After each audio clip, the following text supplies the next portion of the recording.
In this video, we'll walk through how to use your physical Zip card to make in-store purchases.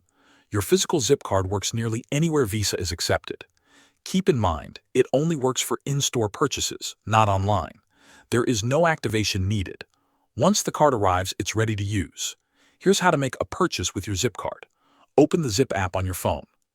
On the home screen, select In-Store. If it's your first time, you can also scan the QR code printed on your Zip card. This will take you straight to the in-store payment setup. Enter your order total in the app. Be sure to include any tax in that amount. This step helps Zip know exactly how much to approve for your purchase. Once you've entered the total, Zip will create a new virtual card. This card will be automatically linked to your physical Zip card. Don't worry if the card numbers don't match. A new virtual number is created each time you make an in-store purchase. Now you're ready to pay. Tap, dip, or swipe your physical Zip card at the checkout, just like any Visa card. And that's it. You've used your Zip card to pay in store. Thanks for watching.